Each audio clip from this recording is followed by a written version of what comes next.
mendalami aspek ekonominya. Sehingga setelah hukum ekonomi syariahnya, yang punya kesempatan kuliah S2 mengambil mengambil ekonomi syariahnya, bukan hukumnya. Jadi lebih kepada prakteknya. Itu juga lebih hebat, lebih mantap, lebih sempurna karena dipadukan antara teori dengan praktek. Dan harus antum ketahui di masa yang akan datang ini ya, peluang-peluang melanjutkan pendidikan ini semakin terbuka. Kenapa? Karena memang pemerintah Indonesia dan semua negara itu sedang mengejar target sumber daya manusia. Karena semakin tinggi tingkat indeks intelektual suatu negara, itu ditandai dengan semakin banyaknya warga negaranya yang jenjang pendidikannya itu tinggi. Nah, sekarang Indonesia ini masih sangat rendah. Tingkat rata-rata jenjang pendidikan itu masih mayoritas adalah tingkat sekolah dasar. Sekolah dasar sekarang kan sampai SMP. Kalau dulu sekolah dasar sampai SD saja kan 6 tahun. Sekarang kan 9 tahun. Jadi yang maksud dengan sekolah dasar sekarang 9 tahun. Nah, nanti suatu saat sekolah dasar itu bukan 9 tahun tapi 12 tahun sampai SMA. Nah, di negara-negara yang sudah maju, mereka itu mayoritas penduduknya sudah selesai S1. Nah, gitu. Sehingga seperti Indonesia dengan Malaysia saja kan sudah sangat jauh. Malaysia komposisi penduduknya yang rata-rata sarjana itu sudah sangat besar prosentasenya. Nah, karena itu setiap tahun sekarang di Indonesia juga begitu. Pembukaan peluang pendidikan tingkat tinggi besar-besaran. S2, S3 ya. Setiap tahun tuh minimal adalah 1.000. 1.000 itu umpamanya yang jalur Kementerian Agama, belum jalur Kementerian Pendidikan, Dikti. Karena dalam rangka mengejar. Maka banyak sekali teman-teman kita yang beruntung ya, yang beruntung. Alumni-alumni pesantren kita, alumni pendidikan kita, STAIPI yang kemudian mengikut seleksi ke jenjang perguruan tinggi magister bisa masuk. Dan sudah mulai banyak nanti di kita, di alumni sekolah tinggi persatuan Islam, STAIPI, sebahagian nanti seperti STAIPI Garut, STAIPI Bandung, sebentar lagi mungkin beberapa tahun lagi naik jenjangnya menjadi institut, karena sudah banyak jurusannya. Dari institut nanti kan naik jadi universitas. Nah, sudah banyak ikatan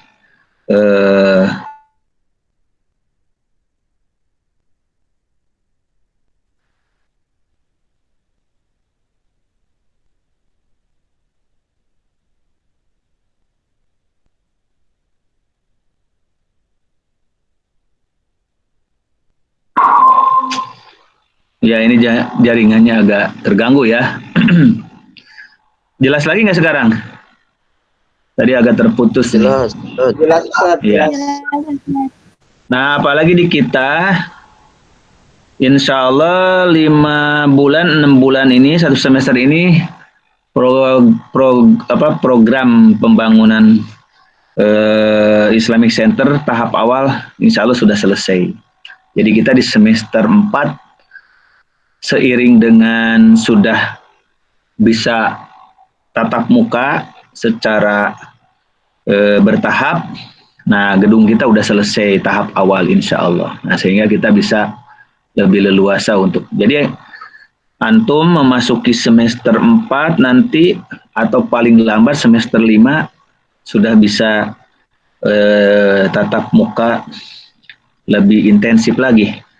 Sehingga proses perkuliahan bisa lebih dinamis dan lebih matang. Karena itu saya pesankan di dalam menuntut ilmu ini adalah kesabaran ya. Kesabaran yang yang luar biasa. Kita termasuk syukur alhamdulillah antum semua yang lahir dalam suasana pasca reformasi, di mana pendidikan kita sudah sangat bagus. Saya dulu ngambil S1, S2 itu sangat sulit sekali ya, sangat berat sekali.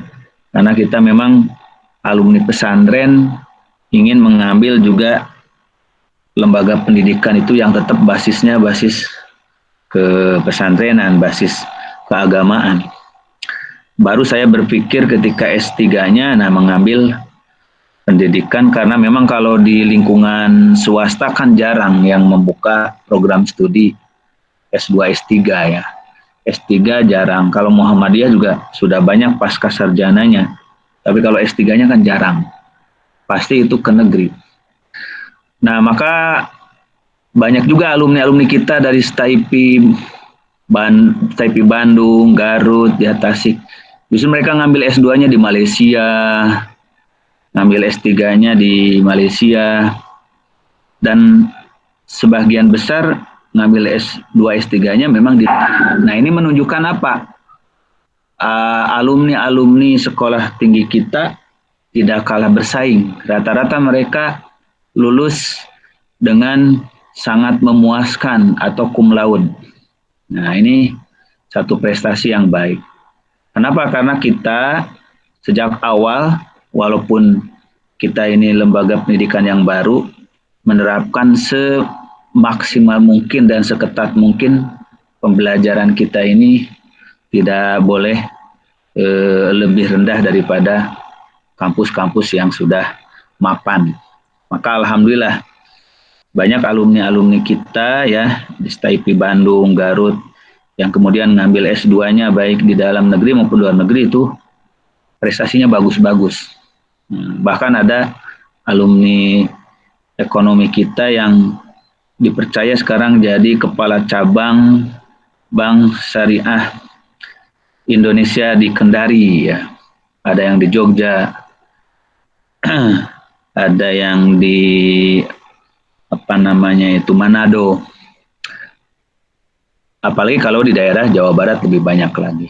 Ini sebagai pengantar ya.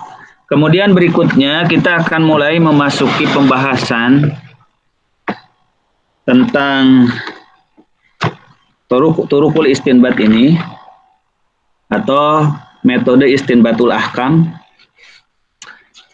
Pembahasan pertama adalah, walaupun ini sudah di dalam kajian usul fikih ya, tapi karena ini terkait. Tema pertama kita adalah tentang al-ahkamu syar'iyah wa'uhu atau wa'aksamuhu. Pembagian hukum syariat. Nah, ini yang kita akan bahas, pembagian hukum syariat. Apa itu al-ahkamu syar'iyah? Nah, hukum syariah. Kita mengetahui bahwa hukum syariat itu dibagi dua bagian besar. Apa hukum syariat itu dibagi dua bagian besar? Yang pertama adalah yang disebut dengan al-ahkam at-taklifiyah, hukum taklifi.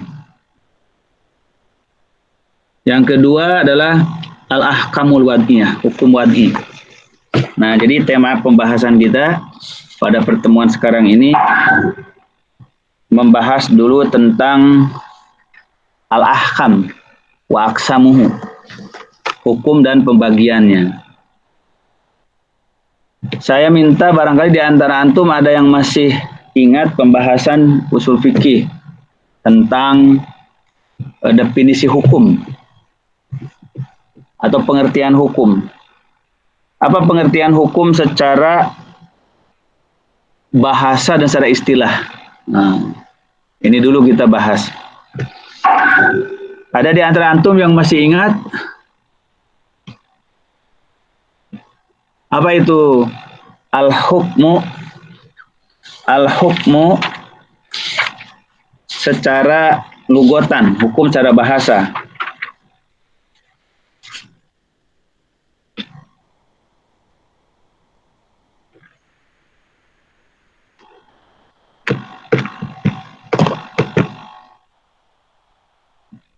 Ilham Gutawa masih ingat antum apa hukum secara bahasa?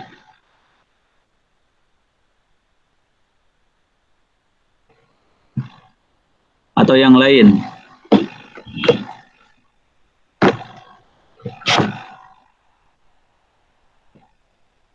Jadi hukum secara bahasa itu artinya adalah al-man'u, artinya mencegah.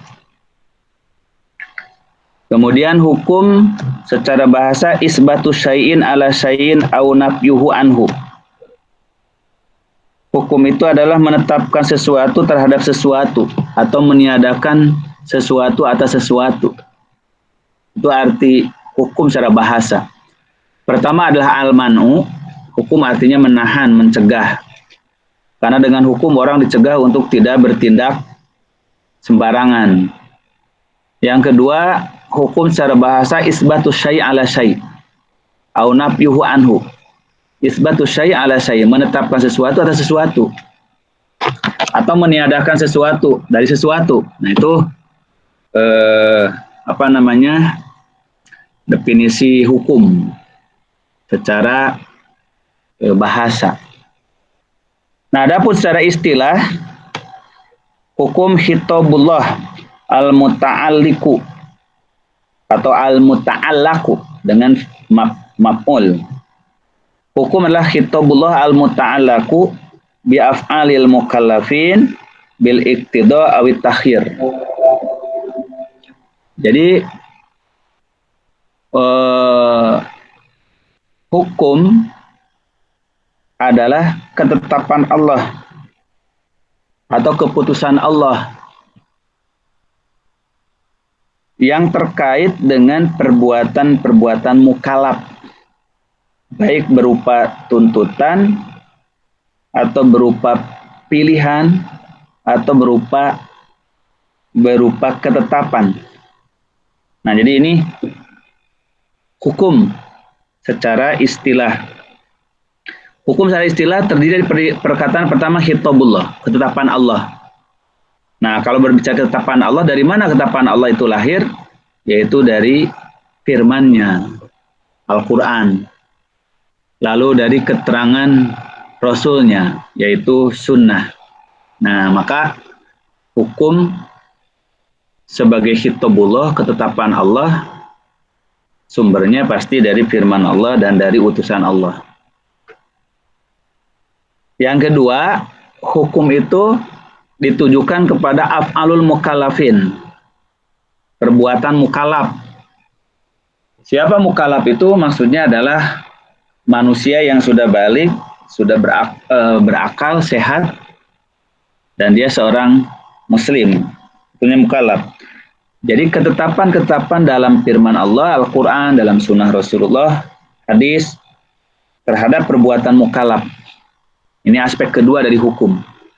Jadi sumbernya dari Allah dan Rasulnya, objeknya perbuatan manusia, sedangkan kandungannya, nah cakupannya, bil iqtidai awit takhir, yang berbentuk tuntutan atau pilihan, awil wad'i atau ketetapan.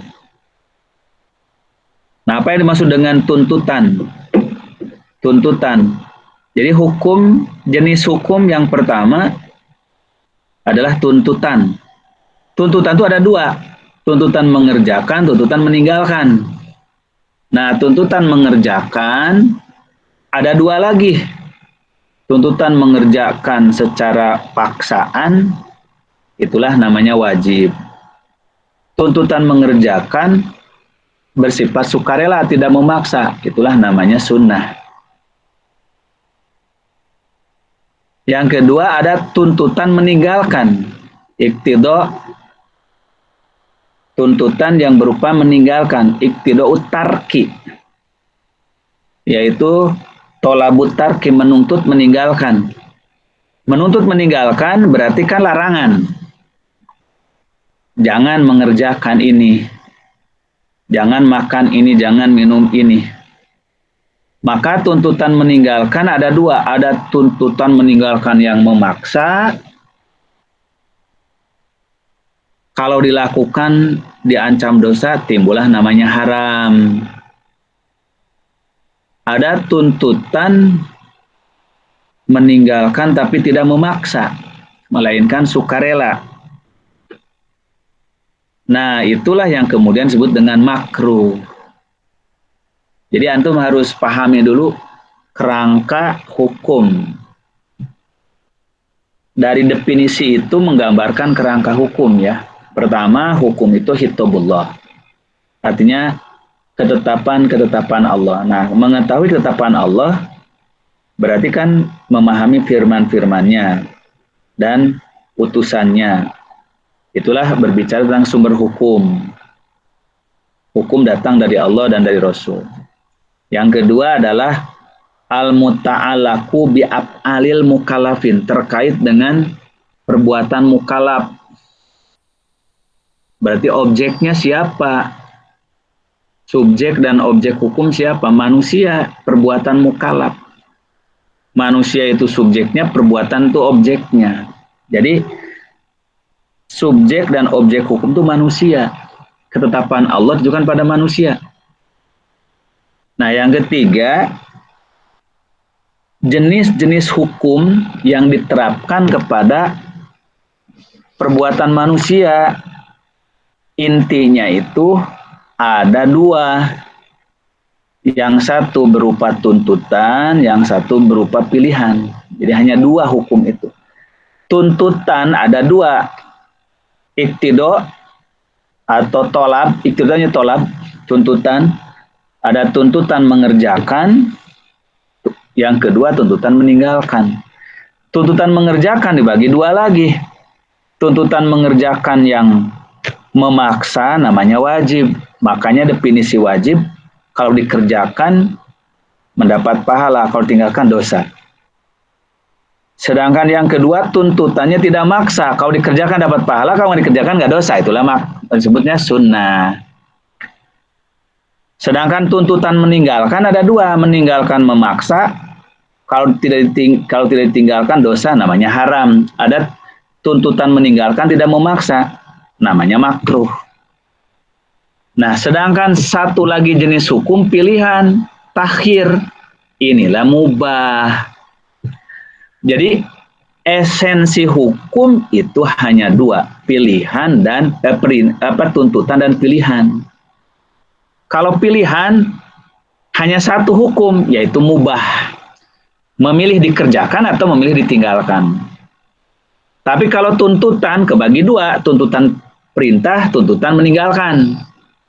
Tuntutan melaksanakan terbagi dua, wajib dan sunnah. Tuntutan meninggalkan kebagi dua, yaitu haram dan makruh. Nah, ini kerangka yang harus antum pahami dari definisi hukum tadi. Nah, inilah pengantarnya tadi ya pada hukum. Nah, hukum itu setelah tadi disebutkan definisinya ya, dari definisi hukum tadi, makanya lahirlah pembagian hukum. Pembagian hukum Islam itu, pertama hukum Islam itu yang pertama disebut hukum taklifi. Yang kedua hukum wad'i.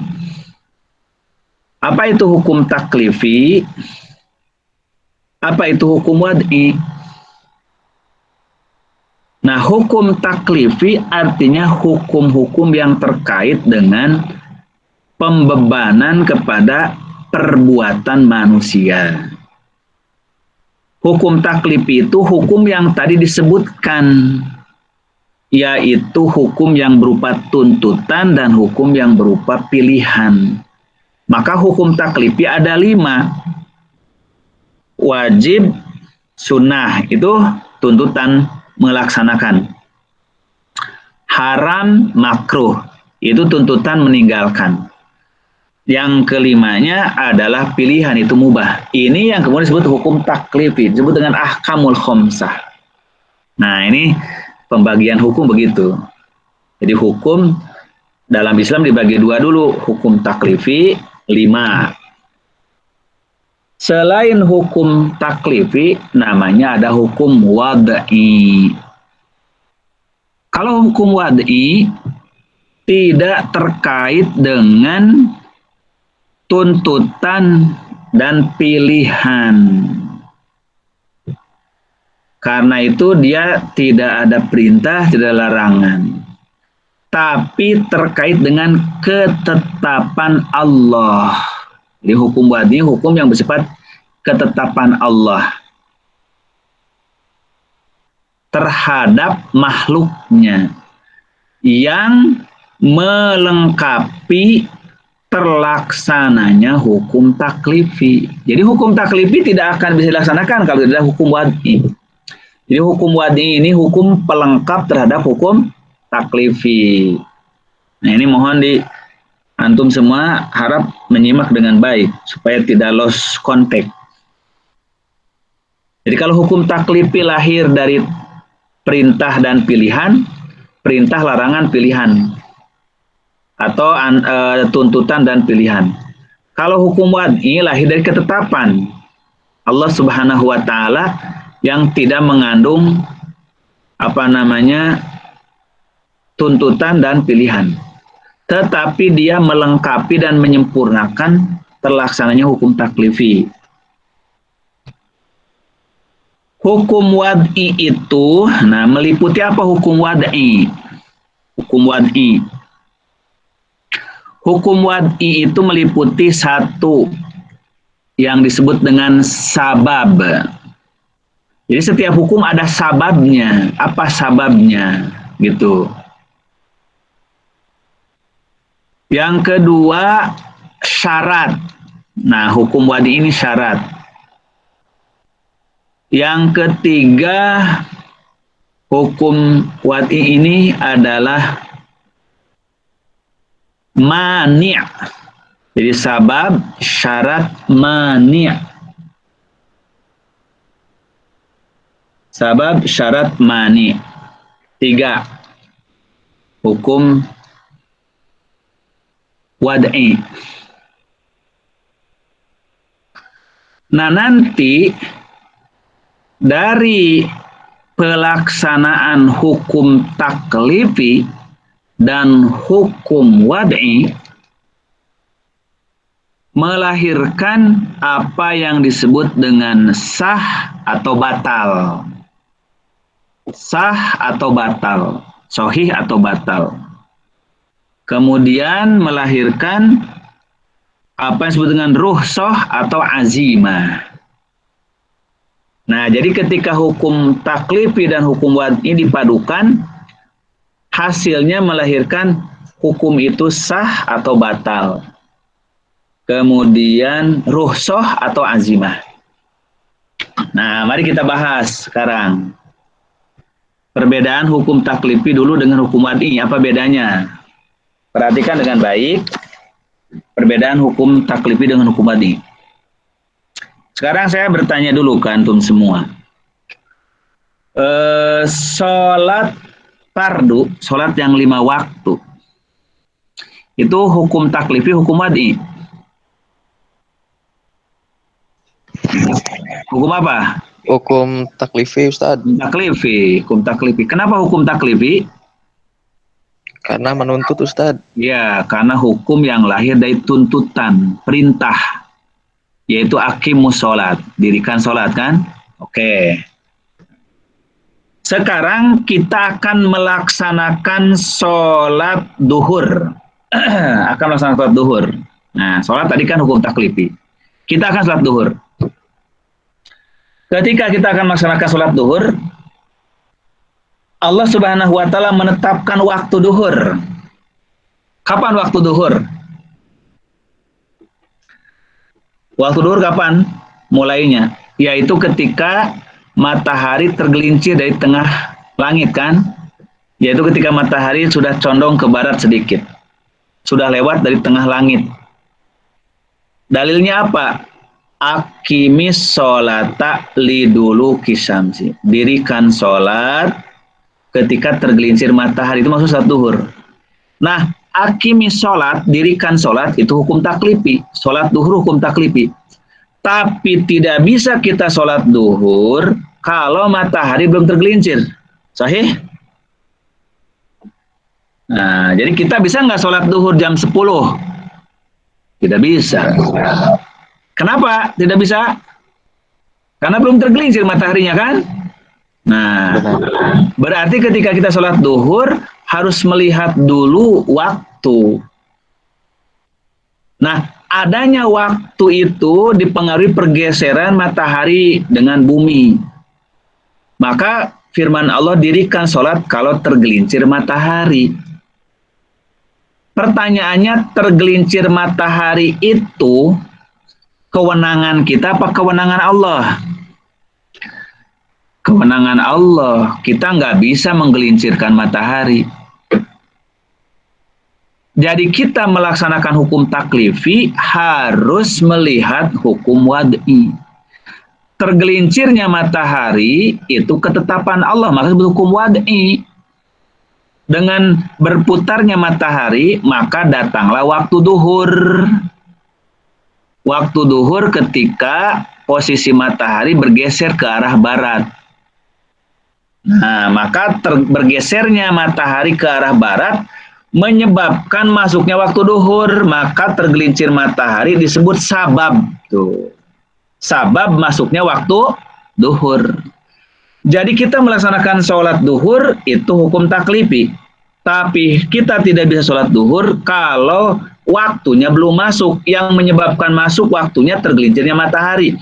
Maka tergelincir matahari itu disebut sabab masuknya waktu duhur. Itu masuknya waktu duhur sebagai sabab wajibnya sholat duhur. Karena tergelincirnya matahari. Sholat duhur kewajiban kita disebut hukum taklifi. Bergelincirnya matahari bukan kemampuan kita, tapi itu ketetapan Allah. Namanya hukum wad'i. Nah, gitu. Paham, Tom? Ya. Jelas kan? Nah, jadi tidak mungkin kita sholat duhur kalau belum tergelincir matahari. Maka tergelincir matahari menjadi sabab masuknya waktu duhur. Maka ketika kita mengamalkan hukum taklifi, tidak mengikuti hukum wadi'nya, tidak sah sholat kita. Kita sholat duhur jam 10, jam 11 sebelum terbit matahari. Timbullah istilah tidak sah alias batal. Gitu. Karena ada sababnya belum masuk. Nah, ini sabab. Jadi sabab itu adalah perkara yang menyebabkan dengan tidak adanya itu jadi tidak ada hukum. Sabab itu dengan adanya mesti ada hukum. Jadi dengan tergelincir matahari menyebabkan jadi masuk waktu duhur tuh. Wajib melaksanakan sholat duhur setelah masuk waktu duhur. Maka adanya tergelincir matahari menyebabkan adanya kewajiban sholat duhur. Adanya terbenam matahari menunjukkan adanya kewajiban maghrib, sholat. Hilangnya syapak menjadi sebab adanya kewajiban sholat isya. Terbitnya fajar menjadi sebab masuknya waktu subuh. Nah, yang begitu disebutnya sabab. Apa definisi sabab? Sabab itu sesuatu yang mengharuskan dengan adanya menjadi adanya hukum. Jadi sebab adanya sesuatu memastikan adanya hukum.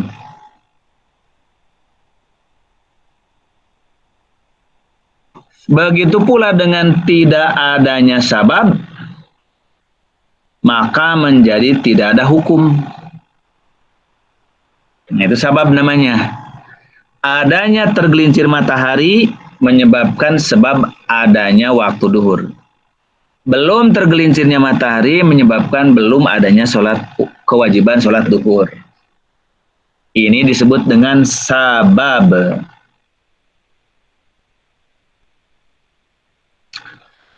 Paham di situ ya? Hubungan hukum taklifi dengan hukum wad'i. Yang kedua sekarang, syarat. Jadi definisi sabab, adanya sesuatu atau adanya sebab memastikan adanya hukum. Dan tidak adanya sebab menyebabkan tidak adanya hukum. Ini kalau dihubungkan otomatis. Contohnya gini. Hukum cambuk bagi yang mabuk. Ya kan? Hukum cambuk bagi ada yang mabuk. Maka hukum cambuk itu hukum apa? Hukum taklifi. Perintah Allah. Yang mabuk harus dicambuk. Sedangkan penyebab hukuman cambuk karena adanya minum homer. Maka adanya minum homer menjadi sebab adanya hukum cambuk. Tidak adanya minum homer, jadi tidak ada hukum cambuk. Adanya membunuh menyebabkan adanya kisos. Tidak ada membunuh, ya tidak ada kisos. Jangan begini, wah ini nggak ada yang mencuri nih, jadi nggak bisa ditegakkan hukum potong tangan.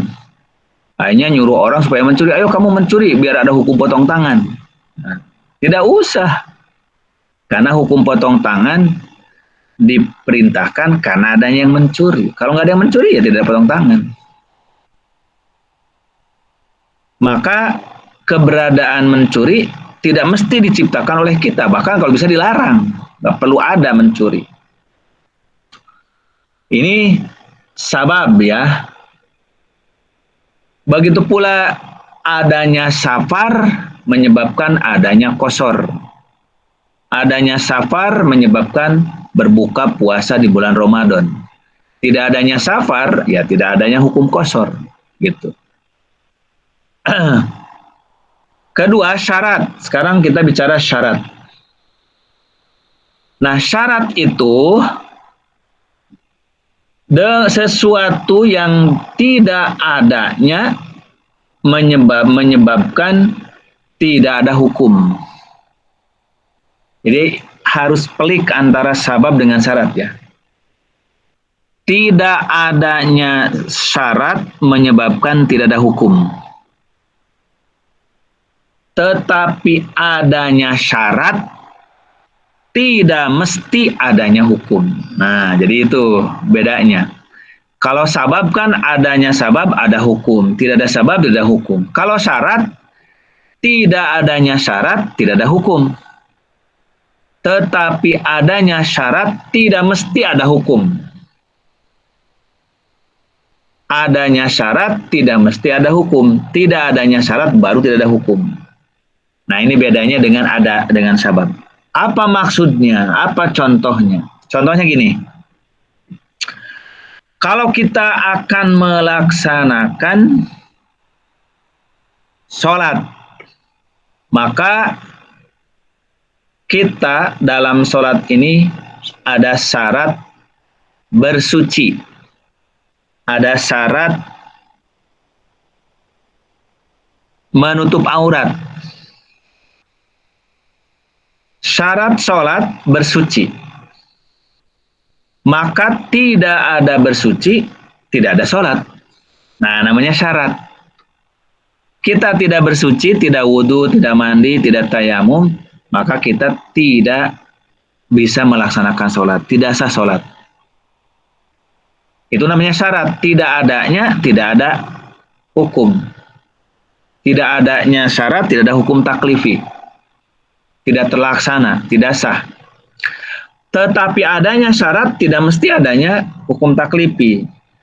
Contohnya gimana? Kita wudhu, apa setiap wudhu mesti ada sholat? Tidak kan? Karena bisa saja kita berwudhu tapi bukan untuk sholat. Kita mau tidur berwudhu.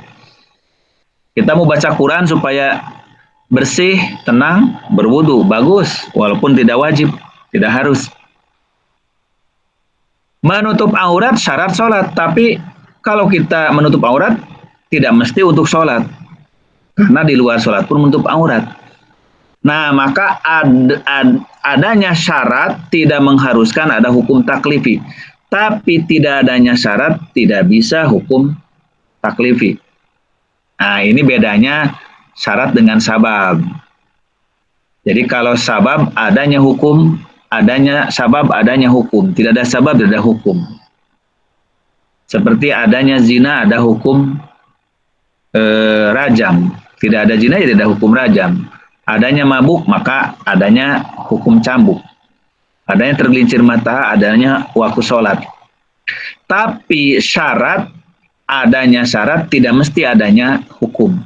Namun tidak adanya syarat tidak bisa hukum. Sholat mensyaratkan bersuci, tidak suci tidak ada sholat. Salat mensyaratkan untuk aurat, maka tidak ada nutup aurat tidak ada sholat. Nah ini syarat, gitu. Kemudian yang ketiga hukum taklif itu adalah namanya al-mani. Apa itu al-mani? Mani ini artinya adalah penghalang, ya, penghalang hukum dengan adanya mani menjadi tidak ada hukum.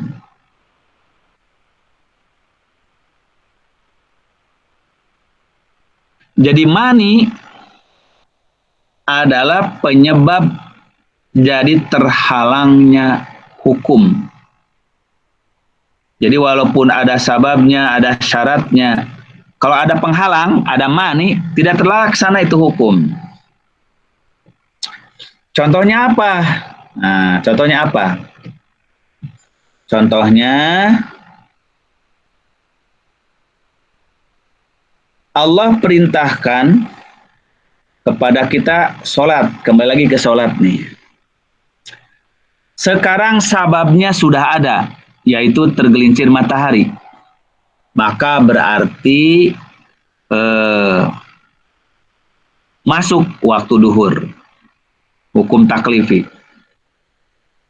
Tetapi orang yang akan melaksanakannya mukallaf ini, ia sedang mengalami haid, sedang nifas. Maka nifas dan haid ini menghalangi kewajiban sholat. Walaupun sababnya telah ada, tergelincir matahari gitu ya. Setelah tergelincir matahari. Tapi si pelakunya gila. Orangnya gila, jadi tidak wajib sholat.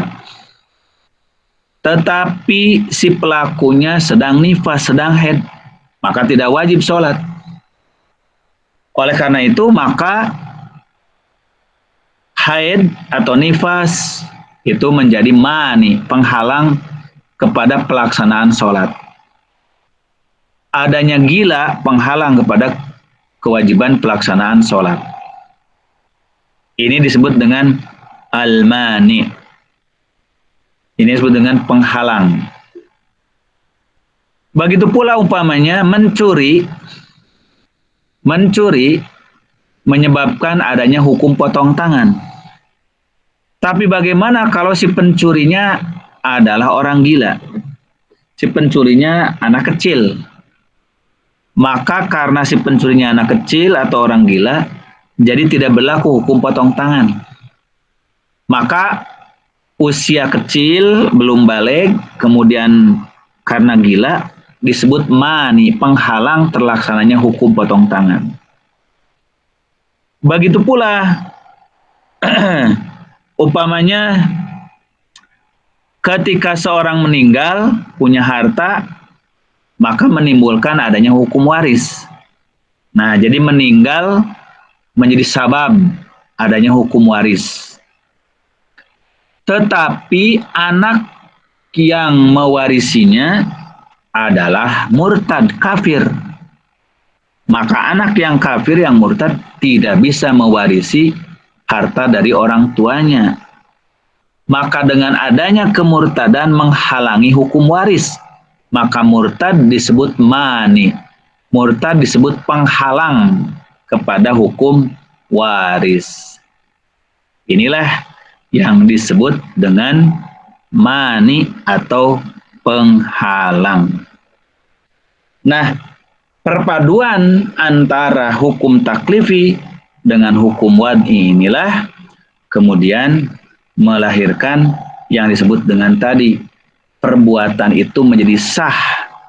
Sah itu jika terpenuhi lengkap rukun dan syaratnya. Terkadang menjadi batal karena tidak terpenuhi rukun dan syaratnya. Begitu pula hukum yang dilaksanakan. Nah, bisa hukum asal, sholat duhur 4 rakaat, itu disebutnya hukum asal. Disebutnya hukum azimah.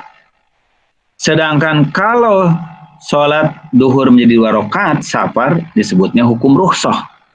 Maka hukum ada yang pada asalnya itulah hukum azimah, ada yang karena rukhsahnya itulah disebut hukum yang telah berubah.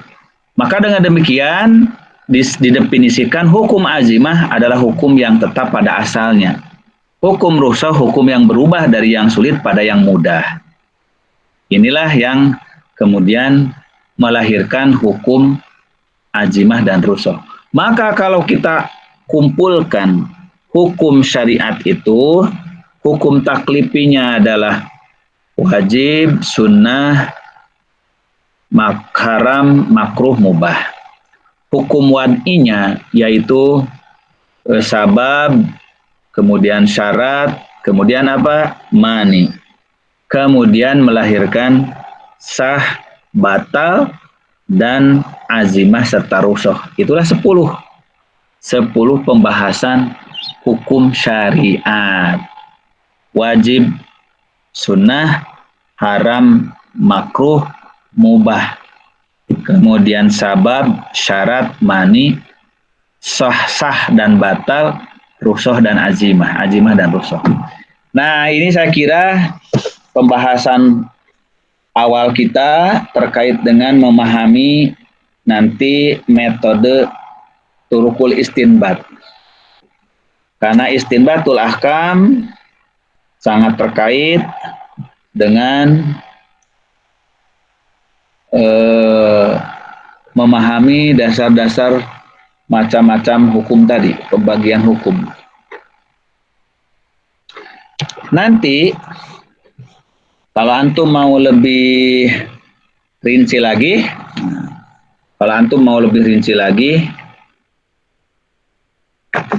itu wajib pun nanti terbagi lagi. Ada wajib tinjauan waktunya, tinjauan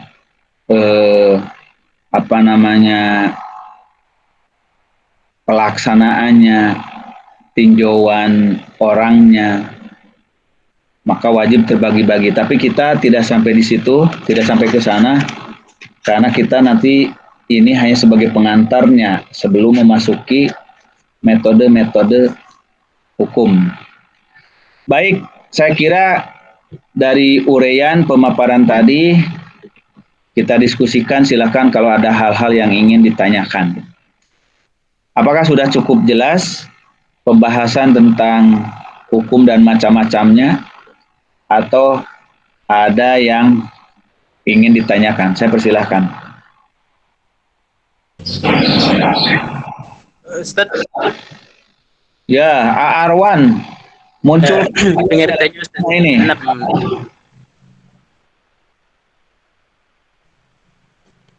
Lagi di mana Arwan?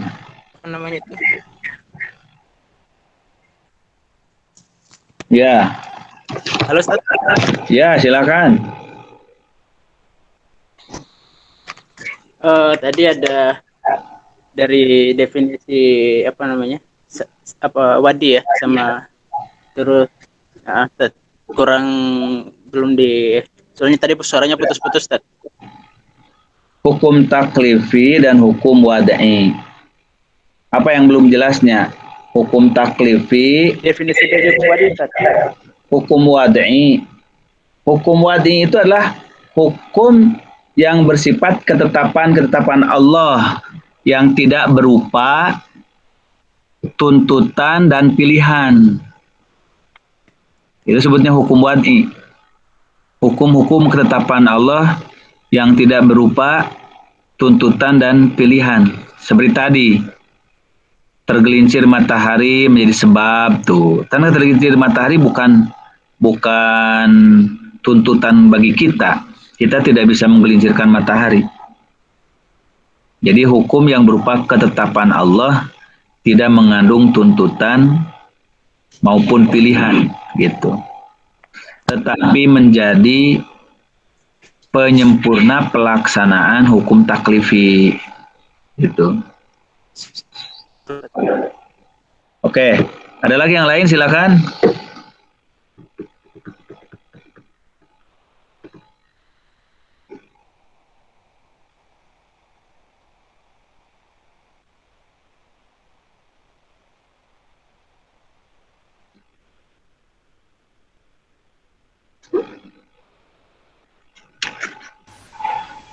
Ustaz, Silakan.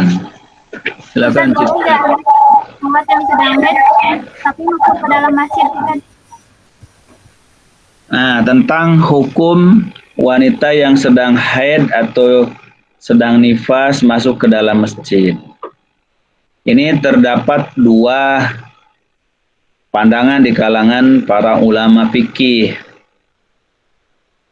Pendapat pertama mengatakan wanita yang haid dilarang masuk ke masjid, dilarang memegang Al-Quran, dilarang membaca Al-Quran. Hanya dibolehkan ke masjid lewat saja. Nah, ini diantaranya pendapat Imam Asy-Syafi'i. Dalilnya apa? Dalam surah An-Nisa ayat 43 ya. Yaitu firman Allah Subhanahu wa taala, ya ayyuhalladzina amanu la taqrabus sholata wa antum sukara hatta ta'lamu ma taqulun wala junuban illa abiri sabilin. Nah, ini An-Nisa 143. Dan jangan pula yang sedang junub, yaitu yang sedang haid dan hadas besar, laki-laki maupun perempuan, mereka masuk masjid kecuali hanya lewat. Sedangkan sebagian lagi ulama berpendapat ayat itu tidak melarang masuk ke masjid, tapi yang dilarang itu sholatnya. Jadi wala taqrabus sholata wa antum sukara hatta ta'lamu ma taqulun wala junuban illa abiri sabil. Janganlah orang yang mabuk itu melaksanakan sholat, begitu pula yang sedang haid, sedang junub, sedang hadas besar melaksanakan sholat. Kecuali orang-orang yang sedang safar, tidak ada air, dia boleh bertayamum untuk melaksanakan sholat. Nah, jadi ada dua penafsiran terhadap An-Nisa 43. Maka ada dua pendapat di kalangan para ulama fikih yang membolehkan wanita masuk masjid, diam di masjid untuk taklim, untuk rapat, selama tidak melaksanakan sholat, karena yang dilarang sholatnya. Sedangkan pendapat yang kedua adalah yang menyatakan tidak boleh. Nah, oleh karena itu, dua pendapat ini sama-sama kuat. Terserah mana yang kita akan ambil. Tetapi kalau dalam kondisi tertentu yang sangat membutuhkan kita hadir di masjid, umpamanya seorang akhwat, dia pengajar rutin tiap hari, anak-anak TVA, tahsin, tahfiz di masjid. Tidak ada lagi ruangan pengajiannya kecuali dalam masjid. Nah, kalau dia sedang halangan, ya tidak ada pengajian, tidak ada ini, tentu memudorotkan. Dia boleh mengambil pendapat yang membolehkan di masjid. Tapi kalau tidak ada keperluan, tidak apa, ya lebih baik mengambil pendapat yang tidak membolehkan. Begitu ya, Citra. Baik Ustaz, saya paham. Afwan. Ada lagi yang lain, silakan.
Ada lagi pertanyaan yang lain, teman-teman? Sebelum diakhiri, coba muncul dulu gambarnya. Ini 13 orang yang hadir hari ini ya. Tolong di absennya. Nanti di ini.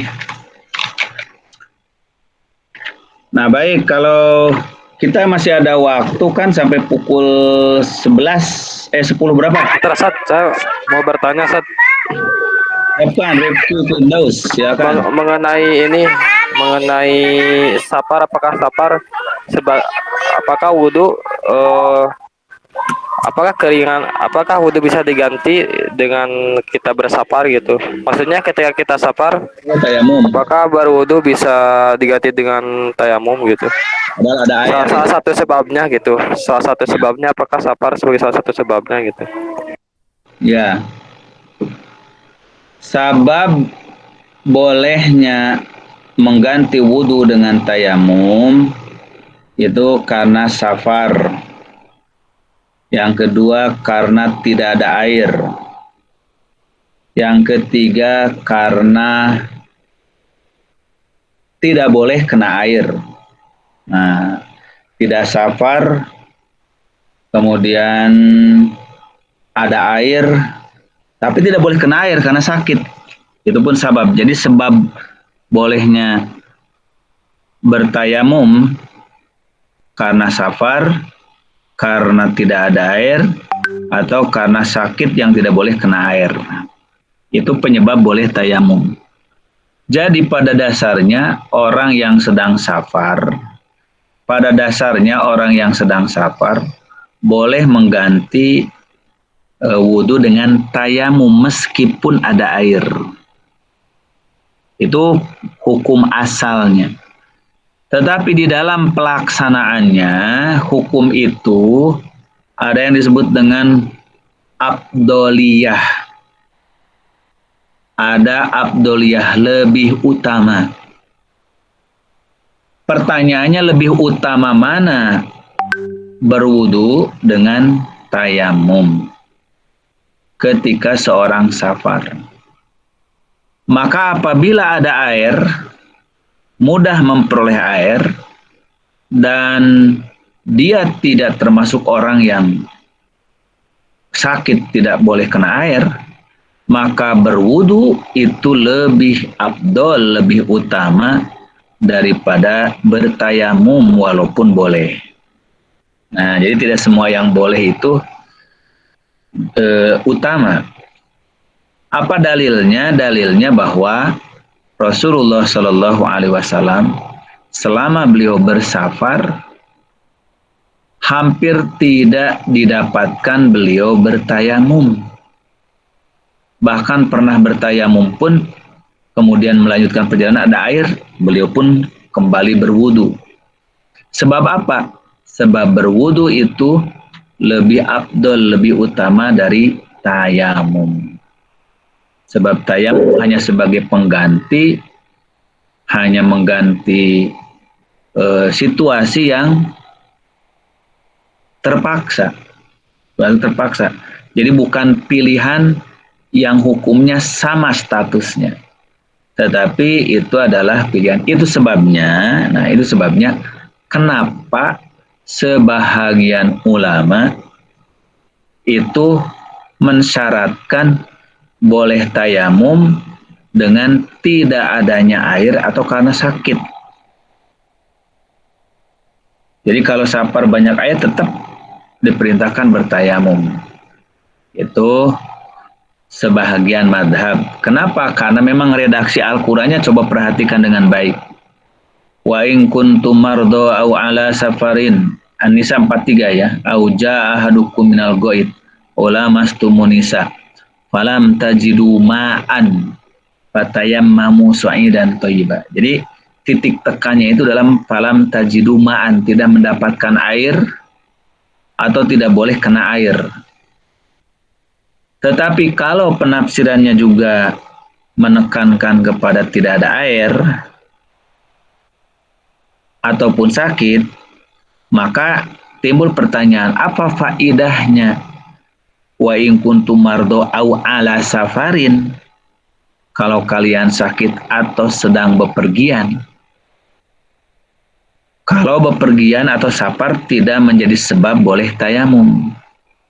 Maka dijawab oleh orang yang berpendapat tetap wajib wudu selama ada air, sebab keumuman musafir di masa itu, di masa Nabi, musafirnya kan di padang pasir.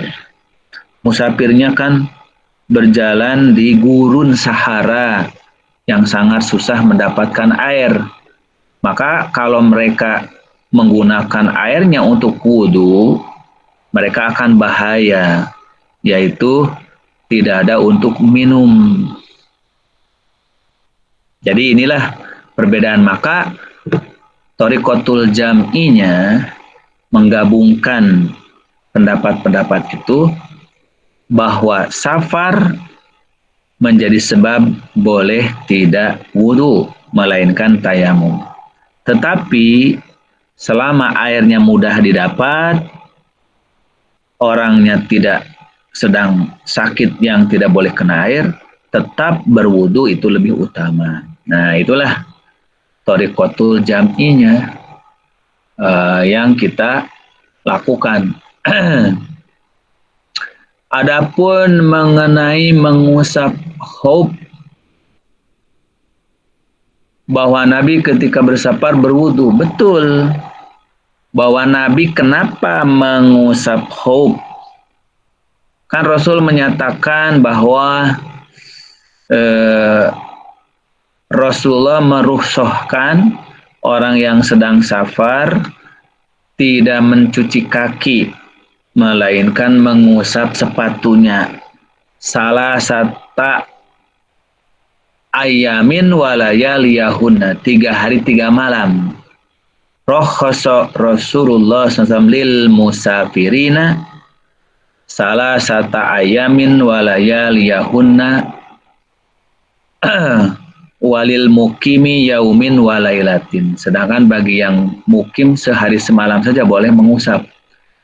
Maka dari hadis itu didapatkan pemahaman apa? Bahwa Nabi tetap lebih menganjurkan yang musafir pun wudu, walaupun harus mengusap sepatunya. Kalau tidak berwudu ngapain ngusap sepatu? Karena tayamum itu hanya mengusap wajah dan tangan, tidak mengusap sepatu.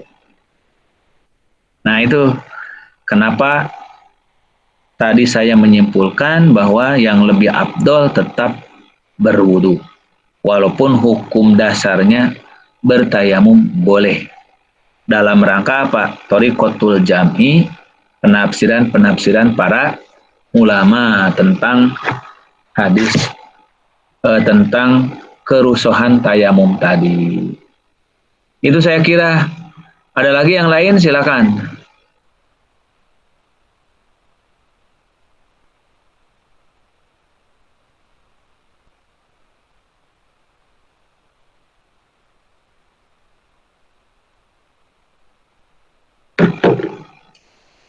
Baik, kalau tidak ada, Walaupun waktu kita masih ada ya sampai jam berapa? 10.40 atau 11? 10.50. Oh, 10.50 ya. Masih ada waktu kita 25 menit lagi dong. Baik, kita lanjut saja kalau begitu ke sumber-sumber hukum. Nah, jadi kita telah membahas tadi tentang hukum, lalu ke sumber-sumber hukum.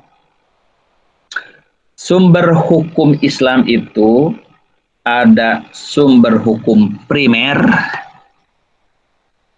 yang disebut dengan al-masdarul asli, sumber hukum yang asal.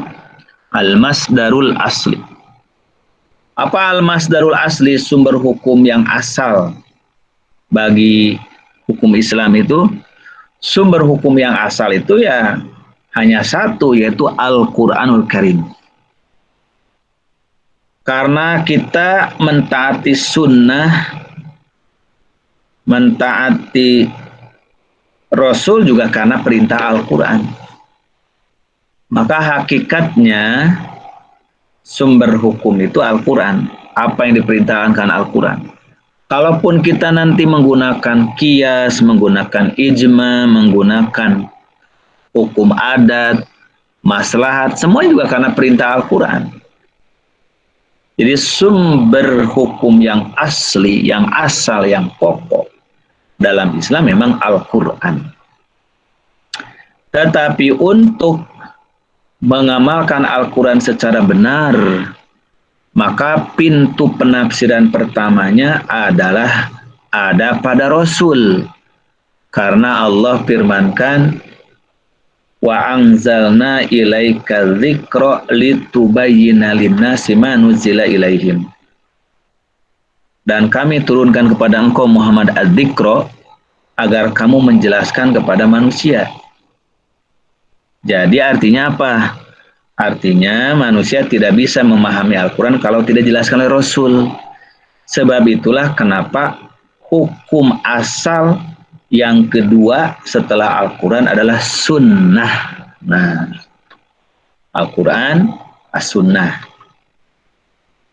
Kemudian yang ketiga, setelah Al-Quran dan sunnah, maka terkadang dalam Al-Quran dan sunnah ada pemahaman-pemahaman, pengertian-pengertian yang tidak mudah dipahami secara sepakat oleh banyak orang. Ada hukum-hukum yang muncul yang baru kemudian, yang itu tidak bisa langsung didapatkan dalam Al-Quran dan Sunnah, melainkan membutuhkan penafsiran dan ijtihad. Maka di masa para sahabat, kalau ada hukum yang terjadi, tidak pernah terjadi di masa Rasul, lalu mereka bermusyawarah. Khalifah memanggil tokoh-tokoh sahabat yang lain untuk berdiskusi, untuk berdialog. Lalu setelah mereka berdiskusi, berdialog tentang suatu hukum, semua orang yang punya pendapat mengemukakan, yang tidak punya pendapat mengikuti pendapat yang lain. Maka apabila sesuatu hasil musyawarah itu disepakati, dilaksanakan bersama, itulah kemudian disebut dengan ijma. Gitu, ijma.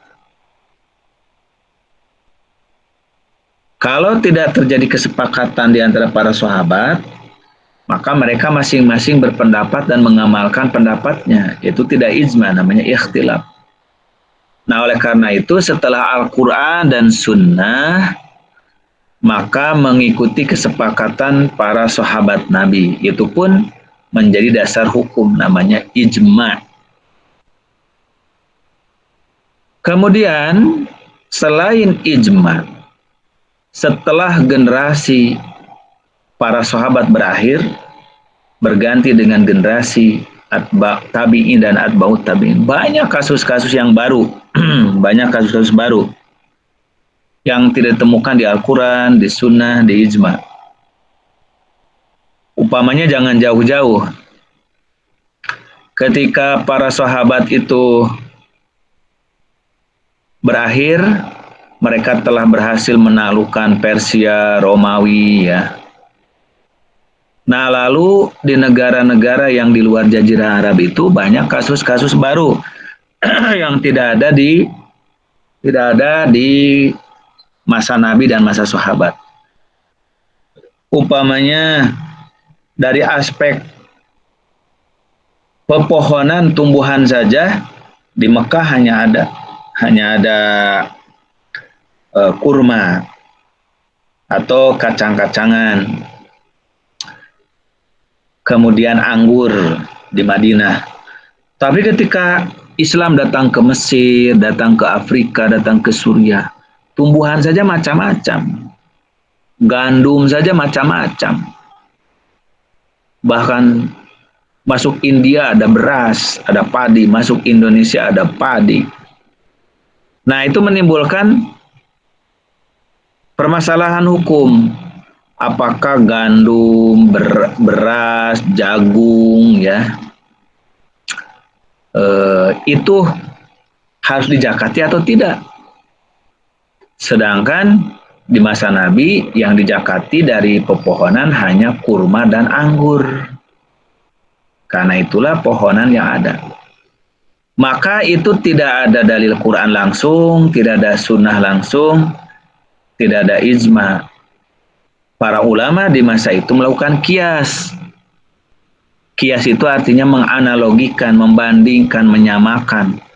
Kan sama saja antara antara kurma dengan anggur, kemudian adanya pohon delima, adanya pohon dukuh atau ruman, kemudian adanya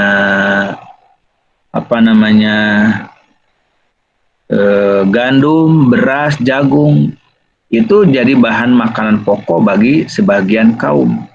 Maka dikiaskanlah kepada kurma dan anggur. Nah, ini mulai timbul kias, menganalogikan, membandingkan gitu.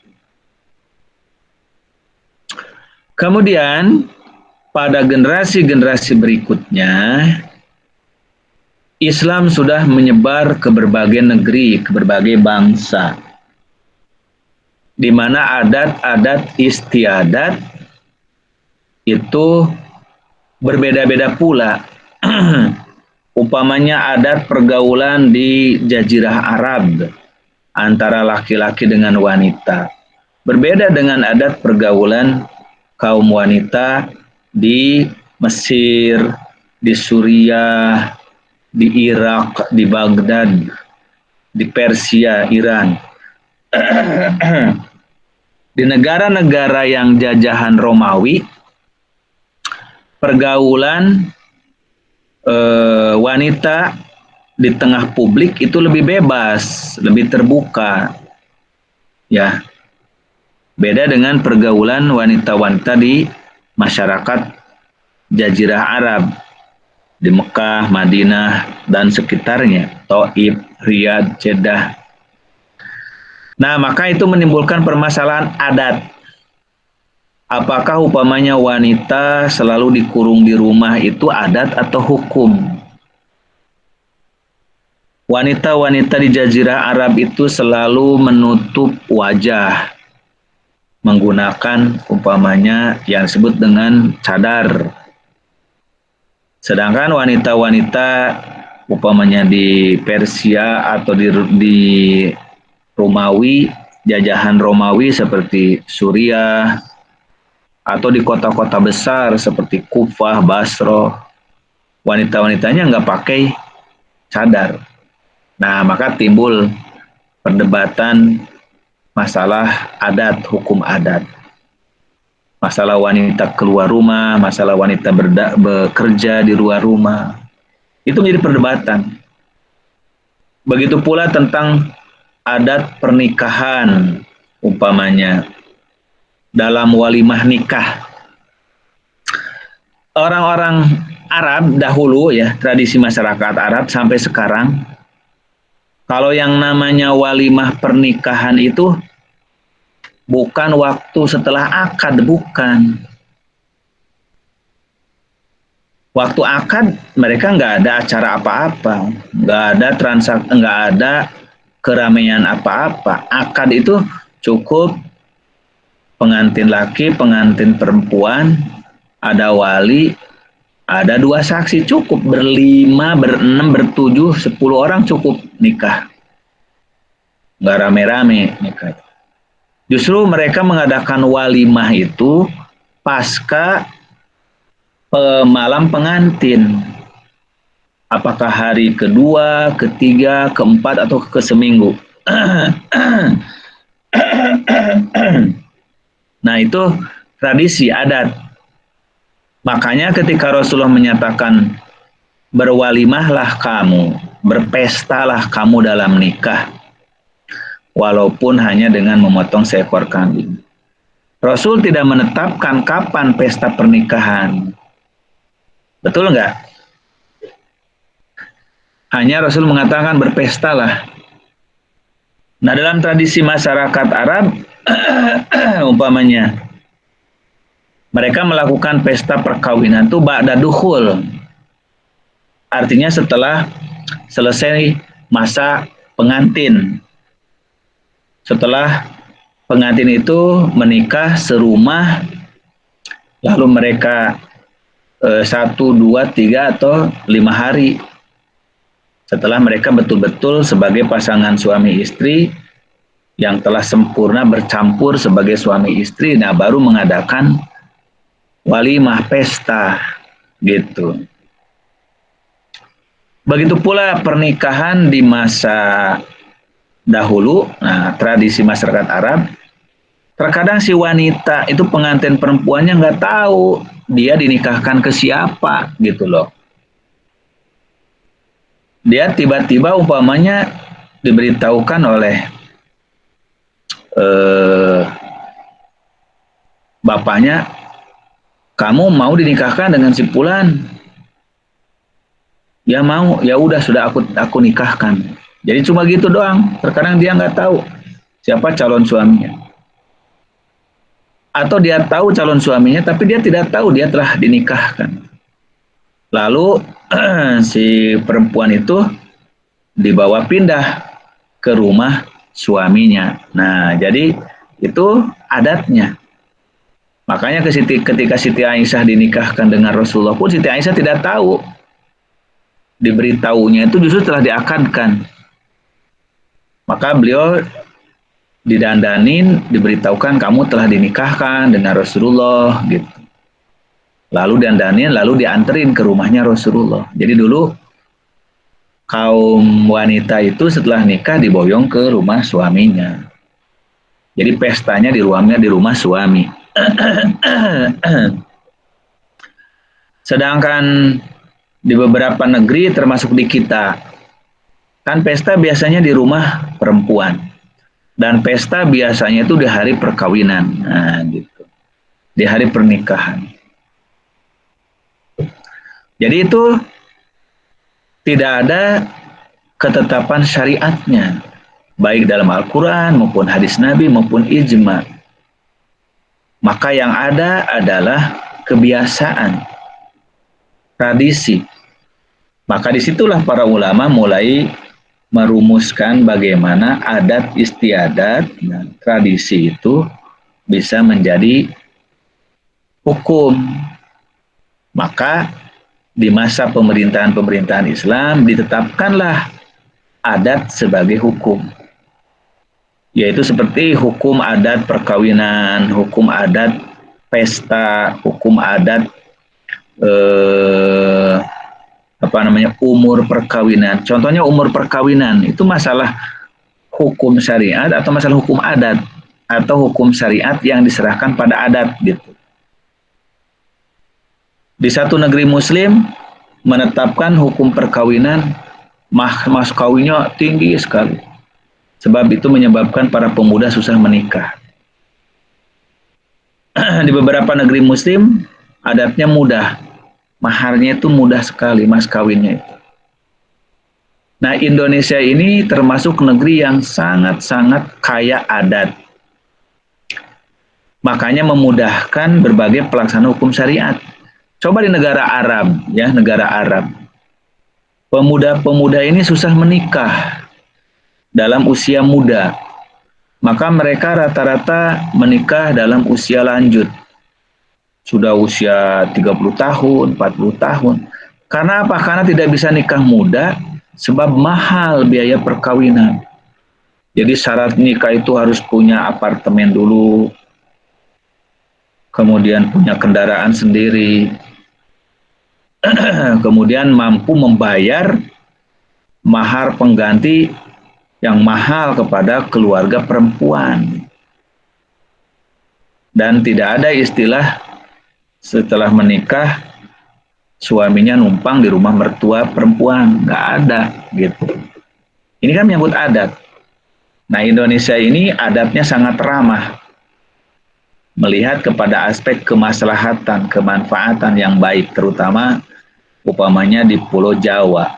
Kalau mungkin di luar Pulau Jawa masih banyak yang adat-adat perkawinan ini susah. Nah, begitu pula usia perkawinan. Indonesia memiliki adat usia perkawinan dulu sangat muda. Jadi anak wanita baru keluar SD ya 13 tahun sudah nikah, apalagi keluar SMP 16 tahun nikah. Makanya dibuat oleh pemerintah itu undang-undang perkawinan, usia perkawinan dulu 16 tahun. Nah, kenapa 16 tahun? Karena melihat adatnya di Indonesia, anak-anak masuk sekolah usia 7 tahun. Selesai SD itu usia 12 tahun. Kemudian dia sekolah lagi 3 tahun. Usia keluar SD dia 13 tahun. Sekolah lagi 3 tahun SMP. Nah, baru keluar SMP 16 tahun. Maka itu sudah boleh menikah bagi wanita. Makanya kenapa usia perkawinan di Undang-Undang Perkawinan 16 tahun bagi wanita. Sedangkan bagi laki-laki diwajibkan ditambah 3 tahun lagi. Karena laki-laki diharapkan supaya lebih tinggi sekolahnya sebagai kepala rumah tangga. Yaitu sampai SMA, maka minimal 19 tahun. Itulah alasannya kenapa Undang-Undang Perkawinan menetapkan usia perkawinan wanita 16 tahun, usia perkawinan laki-laki 20 tahun. Melihat kepada adat istiadat yang ada di Indonesia. Sekarang itu sudah berubah lagi situasi dan kondisinya, ya, situasi kondisi. Bahwa kaum wanita pun diharuskan sekolah yang lebih tinggi lagi, makanya ada tuntutan direvisi usia perkawinan, yaitu wanita minimal 18 tahun, laki-laki minimal 21 tahun, begitu. Dan ada yang menuntut disamakan, wanita 21 tahun, laki-laki pun 21 tahun. Nah, jadi ini dasarnya apa? Dasar hukumnya. Memang tidak ada langsung dari Al-Quran, tidak ada langsung dari hadis. Al-Quran dan hadis hanya memberikan kaidah-kaidahnya saja. Orang yang menikah itu harus akil balik, harus sudah mampu berkeluarga, harus bertanggung jawab, harus siap menjadi orang tua. Maka ukuran tanggung jawab kesiapan menjadi orang tua, menjadi ibu, menjadi bapak, itu dilihat dari kebiasaan umur yang ada di negeri kita. Maka masing-masing negara akhirnya memiliki batasan usia pernikahan beda-beda. Pada dasarnya, adat itu sendiri adalah diambil hanya sebagai penafsiran pada dalil. Maka al-adatu muhakkamatun, adat menjadi hukum. Itu ada batasnya selama tidak bertentangan dengan syariat. Maka adat-adat yang baik dalam Islam didorong, diakomodir. Upamanya tentang adat bertetangga ya. Di suatu masyarakat adat bertetangga kalau ada orang baru pindahan, maka ia melakukan syukuran, mengundang tetangganya, lalu berkenalan sebagai warga baru. Nah, ini adat yang baik. Islam mendukung adat yang baik itu. Tapi kalau adat itu adat yang buruk, adat negatif, seperti apa? Tradisi di waktu kawin melakukan adu kerbau, umpamanya kan. Kemudian adu ayam di waktu Idul Fitri Adha, atau di waktu panen melakukan sesajen. Nah, itu adat-adat yang haram yang bertentangan dengan syariat, baru itu tidak boleh. Begitu. Nah, saya kira ini sebabnya kemudian melahirkan hukum sekunder. Hukum yang melengkapi hukum Al-Quran dan As-Sunnah. Itulah ijma dan qiyas. Lalu hukum-hukum komplementer atau hukum-hukum pelengkap, penyempurna, itulah ada adat, ada maslahat, dan lain sebagainya. Yang semuanya pada dasarnya adalah merujuk kepada Al-Quran dan hadis. Saya kira sampai di sini dulu pembahasan kita ya, tentang manhaj atau metodologi istinbatul ahkam. Manhaj. Boleh tadi satu lagi, Tat. Boleh satu lagi, Tat. Boleh, masih ada waktu. Mengenai hukum saat berjamaah, yang lebih kuatnya wajib atau dianjurkan, Tat? Yang lebih rojih itu adalah sunnah kalau lagi bekerja misalkan, Tat, ya, ada waktu luang kan harus keluar dulu, misalkan harus keluar wilayah bekerja dulu gitu. Sedangkan masjid kan ada di luar. Kan waktu luang gitu. Lebih baik ya, lebih utama tetap berjamaah. Oh gitu. Bagaimanapun. Nah, hanya saja kalau di masjid dan berjamaah itu ketika berbicara sholatul jamaati afdalu min sholatil fardhi bisab'in wa ishrina darajah, itu konteksnya berjamaah di masjid. Selama itu ada masjid gitu. Jadi konteks berjamaah itu di masjid, bukan di masjid. Kalau di tempat bekerja gimana, misalkan? Nah, ketika seseorang tidak bisa mendapatkan sholat berjamaah di masjid, maka berjamaahlah menurut kemampuannya, karena ada hadis Nabi yang lain.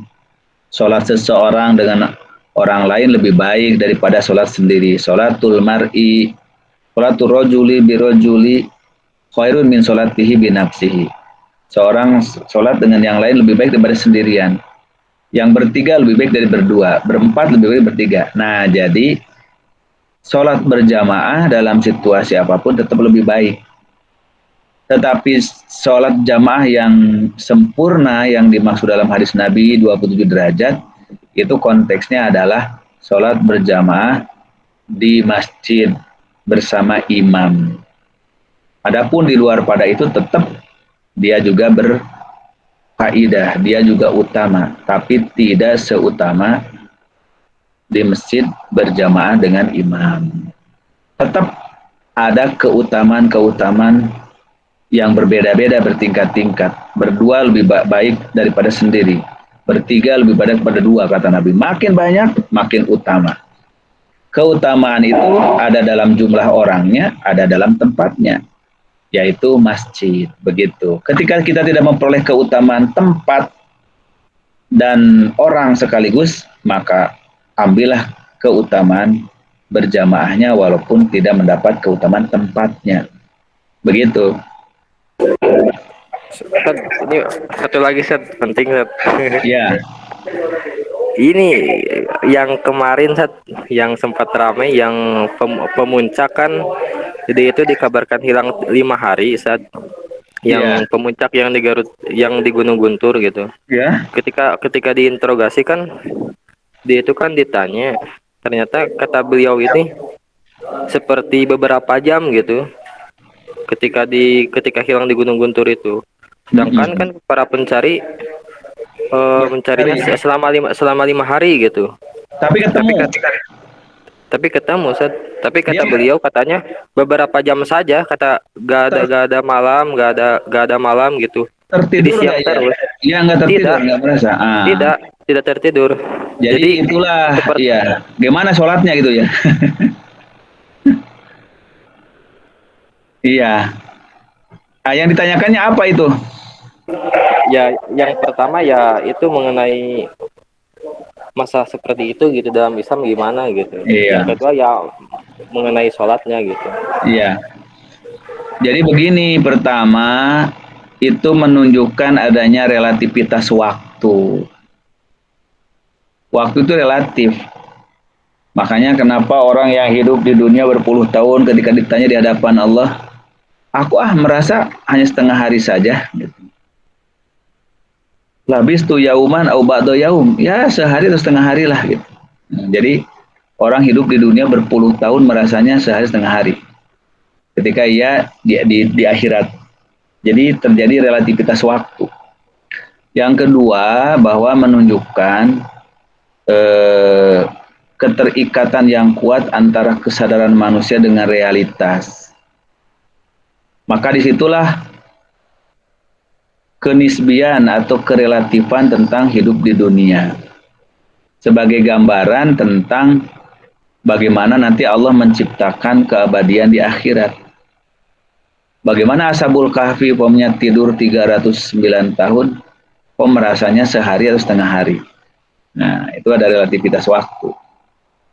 Jadi ada situasi-situasi yang Allah Subhanahu wa taala bisa menghentikan gerak laju peredaran waktu bagi seseorang ataupun seluruh alam.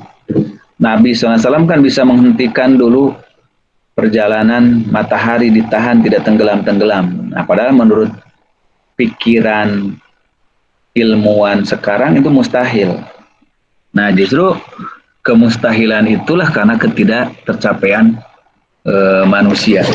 Banyak sebetulnya kasus-kasus gitu di daerah-daerah atau di wilayah-wilayah yang sangat berbeda.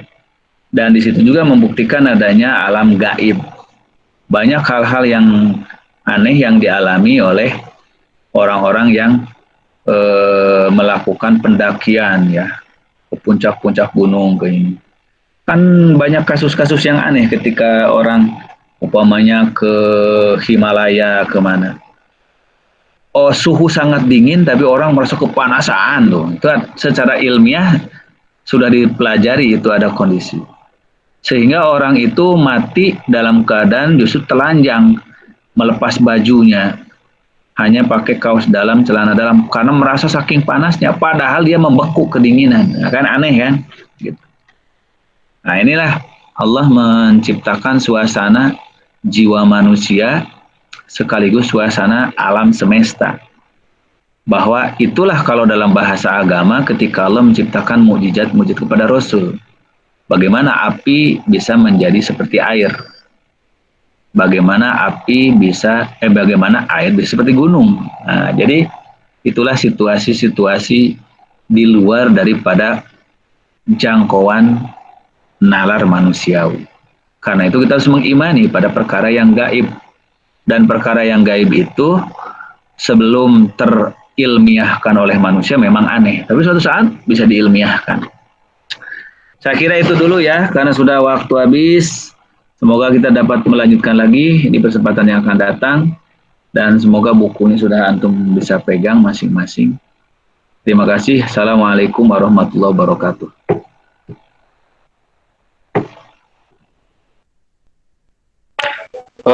tadi referensi bukunya